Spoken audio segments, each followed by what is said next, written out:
जिस प्रकार मैंने आपको समझाया।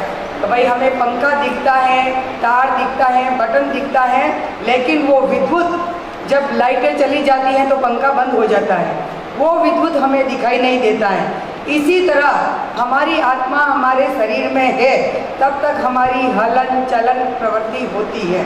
और आत्मा नहीं है, अंदर जीव ही नहीं है, तो हम मृत कहा जाता है। आत्मा की गति नहीं होती है, किसी की हाथ की, पैर की, कोई भी इंद्रियों की गति नहीं होती है।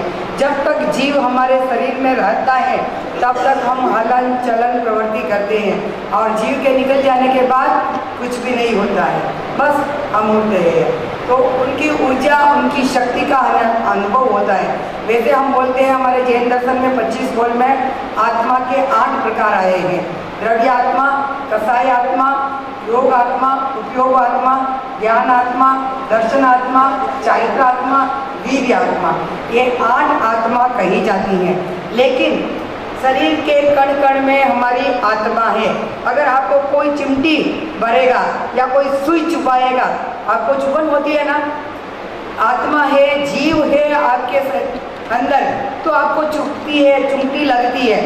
तो ये स्थूल शरीर हमें दिख रहा है, लेकिन सूक्ष्म शरीर हमें नहीं, अभिव्यक्ति होती है, शुभ भी होती है, अशुभ भी होती है। तो ये हमारी भाव आत्मा, और बाकी सब ये इनकी अवस्थाएं हैं। कसाय आत्मा, योग आत्मा, उपयोग आत्मा, ज्ञान आत्मा, दर्शन आत्मा, चारित्र आत्मा और वीर्य आत्मा, सारी इनकी अवस्थाएं हैं। ठीक है, समझ में आ गया? वो भाई साहब तो आया नहीं है, बाद में वापस पूछेंगे वो। तो आत्मा हमें नहीं दिखती है, कोई भी बोले ठीक है, स्थूल व्यवहार के रूप में हम बोलते हैं। स्थूल से सूक्ष्म तक जाओ, यानी बड़े से छोटे तक पहुंचना है हमें। तो सबसे पहले हमें शरीर को देखना है, श्वास को देखना है, मन को देखना है और स्पंदनों को देखना है। जब जब जैसे जैसे हम आगे बढ़ते हैं, मन एकाग्र होता है तो स्पंदन होने लगते हैं, प्रकंपन होने लगते हैं, वाइब्रेशन होता है। जैसे जैसे ध्यान की गहराई में पहुंचते हैं तो वाइब्रेशन होता है, ऐसा लगता है ना हम ऊपर उड़ रहे हैं। जैसे कायोसर सधने के बाद इतने ऊपर उड़ जाते हैं, मालूम ही नहीं पड़ता, एकदम ऊपर उड़ जाता है। तो ये सब वाइब्रेशन सब मालूम अनुभव होता है हम सबको। तो ये सब देखते देखते हमारा मन धीरे धीरे पटु हो जाता है, सूक्ष्म हो जाता है। तब हमारे यह आवरण क्षीण होते हैं, तब जाकर हम सरल बनते हैं और आत्मा का दर्शन कर पाते हैं। तो इसलिए हम कहते हैं स्थूल से सूक्ष्म तक। ठीक है, आत्मा को कैसे देखना है?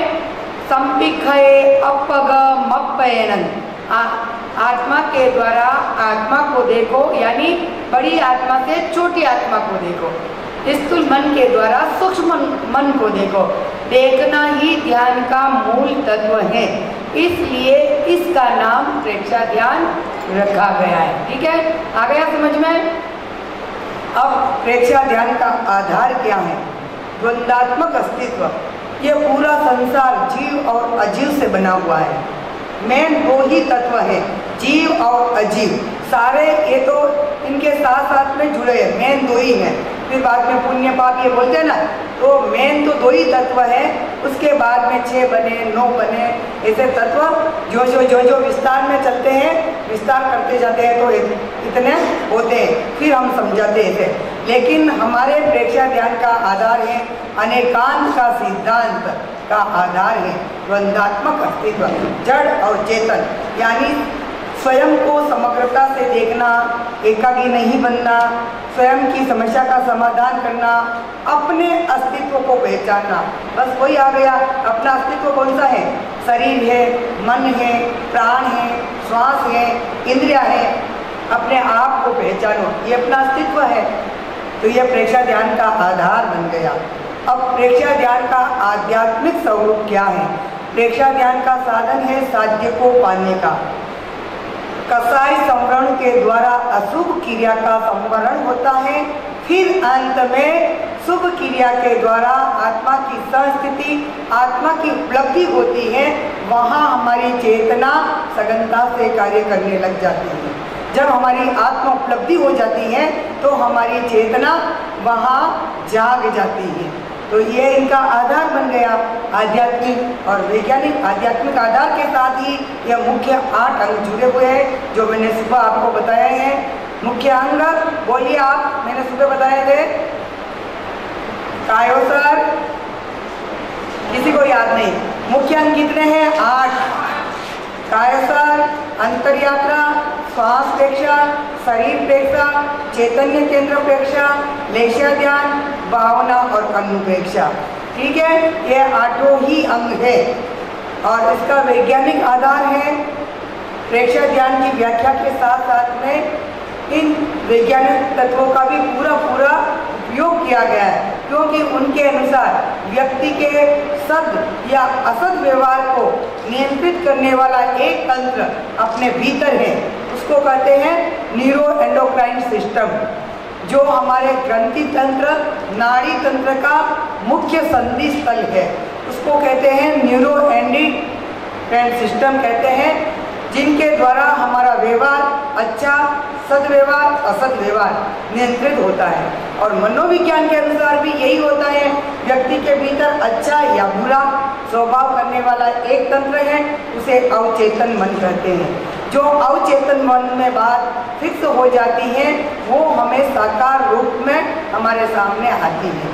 वही हम लक्ष्य को निर्धारित कर सकते हैं, उसी लक्ष्य तक हम पहुंच सकते हैं। जो हम बात पकड़ लेते हैं, अवचेतन मन में वो फिक्स कर लेते हैं, वही बात हमारी साकार हो जाती है। जैसे हमारा शुभ स्वप्न होता है, साकार कैसे होता है, वैसे ही अवचेतन मन की बात साकार होती है। तो ये मनोविज्ञान के अनुसार ये है, वैज्ञानिक अनुसार ये है।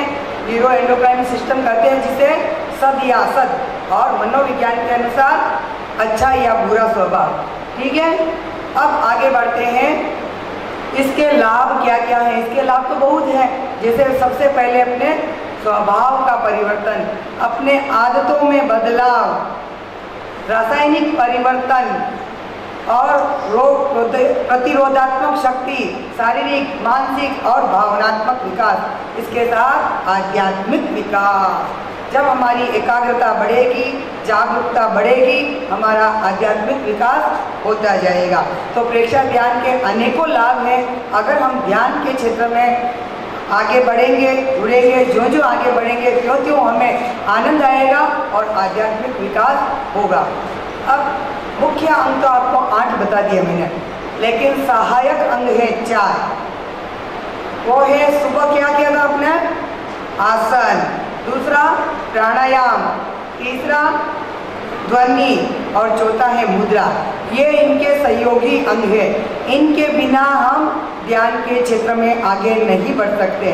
जैसे आसन, सुबह आसन करवाए थे, रोज हम आसन करते हैं तो हमारे शरीर की स्थिरता रहती है।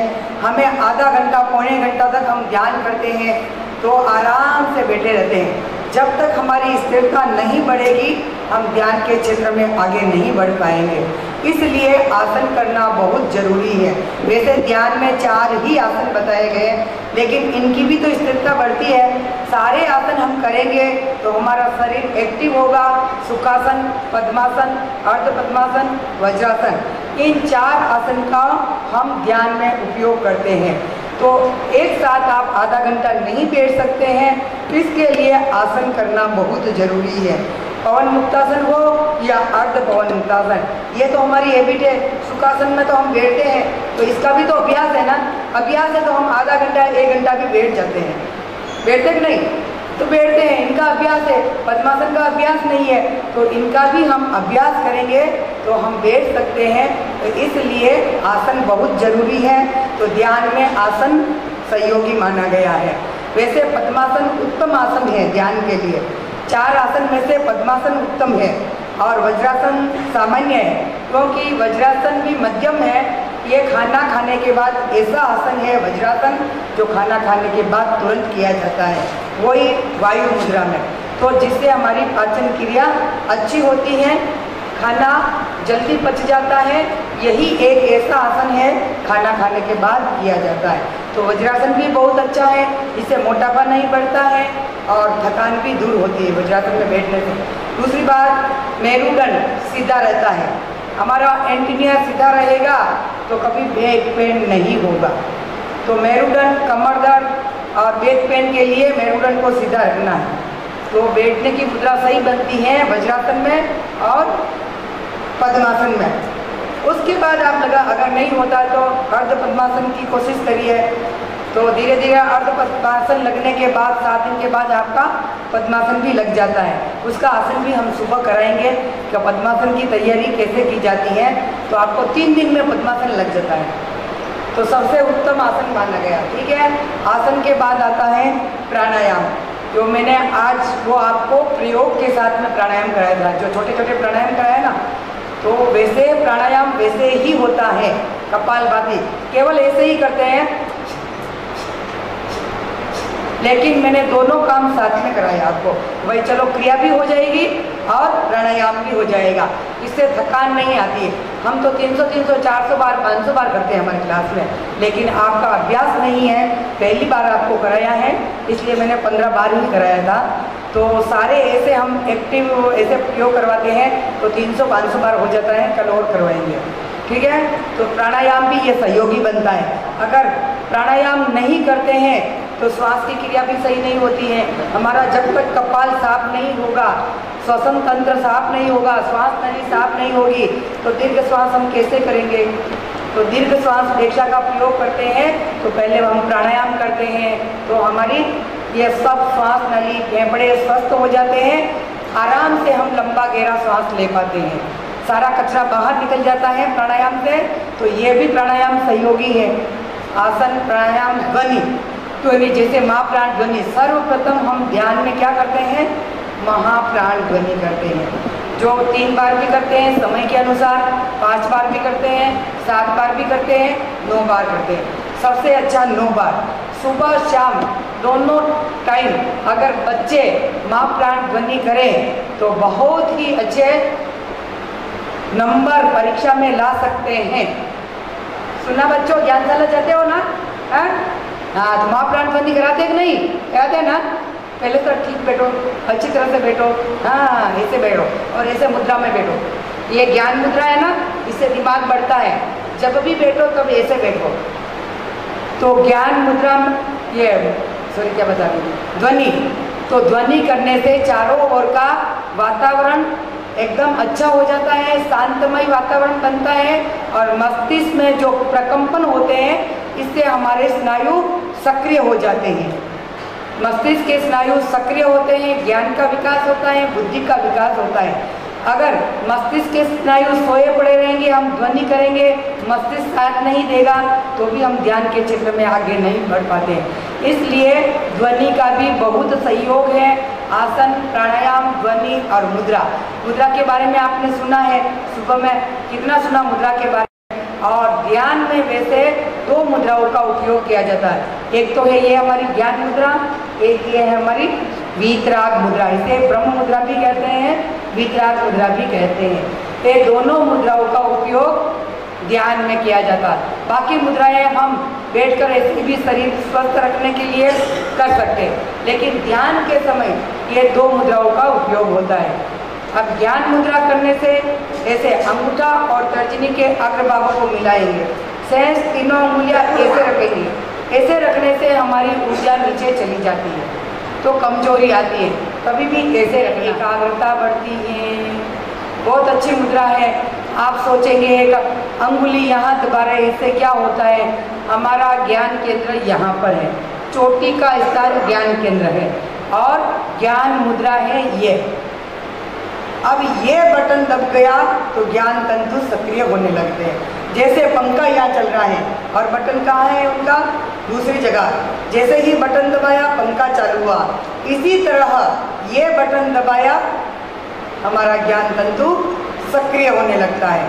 यहाँ से ये तार जुड़ा हुआ है ज्ञान तंतु का। तो बहुत अच्छा है, जब भी आप बैठो, प्रवचन में बैठो, कानों से सुनना है, हाथों से मुद्रा कर लो। इसमें सुनने की एकाग्रता बढ़ेगी। प्रवचन की पढ़ रहे हो तो पढ़ाई में ऐसे गोदी में रखकर बुक को पढ़ो। जो पाठ घंटों घंटों याद नहीं होता है वो पाठ ज्ञान मुद्रा लगाकर पूर्व दिशा में मोर रखकर आप बच्चे लोग पढ़ाई करेंगे तो जल्दी से पाठ याद होता है। हमारा स्नायु एकदम फास्ट सक्रिय होने लगते हैं। समझ में आया ना? तो कभी भी आप पढ़ो तो ये ज्ञान मुद्रा लगाओ। ज्ञान मुद्रा लगाने से हमारे मस्तिष्क के स्नायु शक्तिशाली होते हैं, सक्रिय होते हैं और एकाग्रता का विकास होता है। तो ये 4 हैं हमारे सहायक अंग। समझ में आ रहा है आपको? हाँ, बोलिए सहायक अंग कौन कौन से हैं? आप बोलेंगे अभी। पहला आसन, ध्वनि और मुद्रा। ठीक है, ये चारों का सहयोगी मुद्रा है। तो हम ऐसे ही बोलते हैं मुख्य 8 अंग है, सहयोग 4 हैं और विशिष्ट भी 4 हैं। इसको आगे हम नहीं ले जाएंगे, विस्तार से करना पड़ता है, लेकिन आप बेसिक जानकारी में आप समझेंगे तो अच्छी तरह से और आगे बढ़ेंगे। तो यहाँ तक आप बढ़ेंगे ना, तभी आपका धीरे धीरे साधना में आगे बढ़ सकते हैं। ठीक है, अब हम आगे बढ़ते हैं। जब भी हम ध्यान करेंगे तो हम सीधे बैठेंगे। पहली बात तो ये, शिविर में आए हो आप तो 2 बातें तो आपको अवश्य सीखना है। एक तो सीधा बैठना, एक सही श्वास लेना। सीधे बैठो जैसे मुद्रा में सही श्वास लेना। हम सीधे बैठेंगे तो आप जैसे सुन रहे हैं वैसा आपके भीतर जा रहा है। जो प्रवचन आप सुनते हैं वो प्रवचन आपके भीतर ग्रहण होगा। और आप ऐसे बैठ जाएंगे, आधा सुना आधा वहीं पर रहेगा। तो ये ऐसा होता है। आपने 3 मूर्तियों की कहानी सुनी है बच्चों? ज्ञानशाला में सुनाते हैं ना? नहीं, चित्रकार ने 3 मूर्तियाँ बनाई, तीनों एक जैसी, बहुत अच्छी मूर्तियाँ बनाई और दिखने में तीनों मूर्तियाँ एक जैसी। अब वहाँ प्रदर्शनी में लगाई, एक पे लगाया 100 रुपया, एक पे लगाया 300 रुपया, एक पे लगाया 500 रुपया। बस अलग अलग उनका मूल्य लगा दिया। अब जो देखने वाले मेले में आते हैं, देखते हैं, अरे मूर्ति कितनी अच्छी है, तीनों मूर्तियाँ एक जैसी है लेकिन मूल्य अलग अलग है, ये क्या बात है? तो उनको पूछा गया भाई चित्रकार को, तो सब एक जैसी मूर्तियाँ हैं और मूल्य अलग अलग, 100 रुपया, 300 रुपया, 500 रुपया। तो उसने कहा भाई 100 रुपया वाली मूर्ति है, ये कान से सुनती है, ये कान से निकाल देती है, और 300 वाली है, ये कान से सुनती है, मुँह से निकाल देती है, वहीं पर झटक देती है। जहाँ सुना, जैसे प्रवचन सुनते हैं ना, जहाँ सुना वहीं झटक के चले जाते हैं। साधी जी कितना घुमाते रोज, तत्व के बारे में क्या, भगवान के बारे में क्या, कितना समझाते हैं। और तीसरी मूर्ति है हमारी 500 रुपये की, वो बहुत मूल्यवान है, जो सुनती है वो ग्रहण करती है, सब भीतर ग्रहण करती है। तो हमें कैसा बनना है? तीसरी मूर्ति जैसा बनना है। जो भी आप सुनते हो उसको भीतर तक ले जाओ। तो सीधे बैठेंगे तो आपके भीतर तक ये बातें पहुँचेगी, और ऐसे बैठेंगे तो यहाँ तक आएगा, वापस निकल जाएगा, और श्वास में भी नुकसान होगा, श्वास भी यहाँ तक आएगा, फेफड़ों तक, वापस निकल जाएगा। इसलिए हम सीधे बैठेंगे तो पूरा सम्यक श्वास होगा हमारा नाभि तक। सही श्वास वही होता है, पूरा पेट फूलता है, नाभि तक श्वास ऑक्सीजन जाता है और पूरा पेट सिकुड़ता है, प्रश्वास बाहर निकालते हैं। तो हम सीधे बैठेंगे तो हमारा सही श्वास पूर्ण वैज्ञानिक श्वास होगा, हंसली फसली तनुपट, पूर्ण वैज्ञानिक श्वास होगा। और हम ऐसे बैठेंगे तो हमारा श्वास हम जो भी लेंगे इतना से लेंगे, वापस बाहर निकल जाएगा। तो हमेशा सीधे बैठने का प्रयास करेंगे तो बहुत फायदा ही फायदा होगा आपको। ठीक है, ये 2 बातों का रोज ध्यान रखना है, आज ही नहीं, केवल शिविर में नहीं, प्रवचन में आए या घर पे आए, आप सीधे बैठेंगे तो कितने फायदे? कमर दर्द नहीं होगा, बैक पेन नहीं होगा, सर्वाइकल नहीं होगा सीधे बैठने वालों का। ठीक है, और ज्ञान का विकास होगा। 4 फायदे आपको मिलेंगे। सही श्वास, अगर हम सीधे बैठेंगे तो सही श्वास लेंगे तो हम अनेक बीमारियों से रुक जाएंगे, बीमारियां नहीं आएगी हमारे भीतर, अनेक बीमारियां वहीं पर रुक जाएगी। क्योंकि जब तक पूरा आहार नहीं मिलेगा प्रत्येक कोशिकाओं को, तब तक वो पूर्ण रूप से स्वस्थ नहीं होती हैं, उनको पूरा आहार चाहिए। सीधे बैठकर हम लंबा गहरा श्वास लेंगे तो पूर्ण ऑक्सीजन हमारे भीतर जाएगा, एक एक कोशिकाओं को आहार मिलेगा, तो हम पूर्ण रूप से सक्रिय होते हैं, स्वस्थ होते हैं। तो सीधे बैठने के, सही श्वास लेने के फायदे ही फायदे हैं। अब सही श्वास, जो हम श्वास ले रहे हैं, सब श्वास ले रहे हैं, सब जी रहे हैं, जी रहे हैं कि नहीं? अब श्वास नहीं लेते तो बंद करें और स्वयं का अनुभव करना है। राइट हाथ को नाभि पर, जैसा हो वैसा मुझे बताना है, ठीक है? अगर किसी का उल्टा श्वास चल रहा है, मैं आपको सही करवाऊंगी, ठीक है?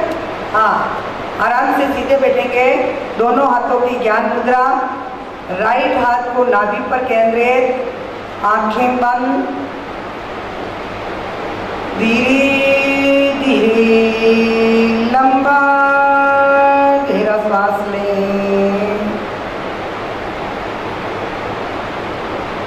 लंबा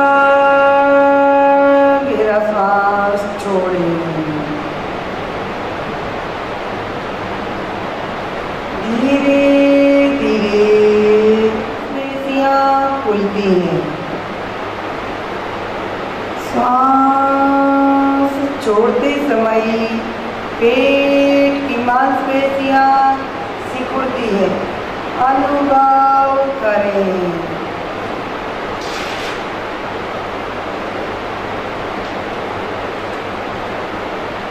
लंबा लंबा श्वास लें, लंबा लंबा श्वास छोड़ें, धीरे धीरे श्वास लें, धीरे धीरे श्वास छोड़ें।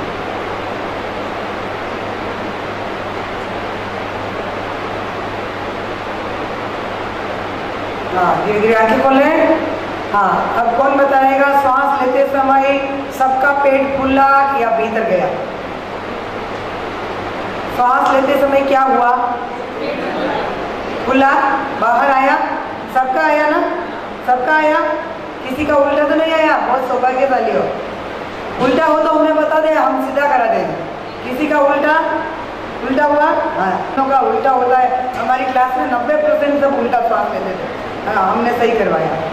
तो इसका अभ्यास करिए, इससे अनेकों बीमारियाँ, फिर जो आप बड़े होंगे ना, जो अवस्था आएगी, फिर बीमारियाँ पकड़ेगी। कभी भी उल्टा श्वास नहीं लेना। श्वास नाक से लेते हैं या मुंह से? नाक से। हमेशा नाक से ही श्वास लेनी चाहिए। क्यों? मुंह से खाते हैं, कान से सुनते हैं, नाक से श्वास लेते हैं। सही बात है, ये तो यही है। लेकिन इसलिए हम नाक से श्वास लेते हैं, नाक में छनकर श्वास भीतर जाता है। हमारे नाक में छोटे छोटे बाल हैं, उससे जो रज कण चले जाते हैं तो वो वहाँ पर ये छन जाता है, फिर आगे जाता है। फिर भी कोई कीटाणु आगे चले जाते हैं तो हमारे आगे एक श्लेष्मा झिल्ली लगी हुई है, उसमें जाकर चिपक जाता है और छींक के द्वारा बाहर निकल जाता है। इसलिए हमेशा श्वास नाक से लेनी चाहिए। नाक से लेंगे तो छन कर जाएगा, कीटाणु हमारे भीतर नहीं जाएंगे, और मुंह से लेंगे तो कीटाणु भीतर जाएंगे और पेट में गैस हो जाएगा। तो कभी भी मुंह से श्वास नहीं लेना है, नाक से ही लेना चाहिए, ठीक है? अब श्वास उल्टा लेते हैं क्योंकि आपका अभ्यास हो गया, ये रास्ता पकड़ लिया। कोई भी व्यक्ति उल्टा रास्ता पकड़ लेते हैं तो वही रास्ते में ढूंढते रहते हैं, अंदर ही अंदर घूमते रहते हैं, सही रास्ता नहीं मिलता। इसलिए हमें श्वास का सही तरीका सीखना चाहिए। धीरे धीरे अभ्यास करिए। हाँ, अब इनका उल्टा श्वास चल रहा है, मैं आपको सही बताती हूँ। या तो आप पीठ के बल लेट जाए, किसी का भी, या तो आप पीठ के बल सो जाए, फिर एक बुक अपने नाभि पर रख दे और उसका अनुभव करते हो, मन उसी पर लगाओ। अब धीरे धीरे मैं श्वास ले रहा हूँ, जैसे ही बुक ऊपर आएगी आपकी, अब धीरे धीरे छोड़ रहा हूँ, मेरा पेट भीतर भीतर भीतर भीतर भीतर भीतर जा रहा है। पुनः वापस श्वास ले रहा हूँ, तो उनको देखना है बुक ऊपर आ रही है कि नहीं आ रही। अभ्यास करो। सब्सक्राइब करें एडवांस योग by Parasmal Duggar YouTube channel को, जिससे आप बीमारियों से रिलेटेड अनेक वीडियो घर बैठे आपको प्राप्त हो सके और जिसको करके आप अपने स्वास्थ्य में चार चांद लगा सके। इन वीडियो को अधिक से अधिक आगे से आगे शेयर करें।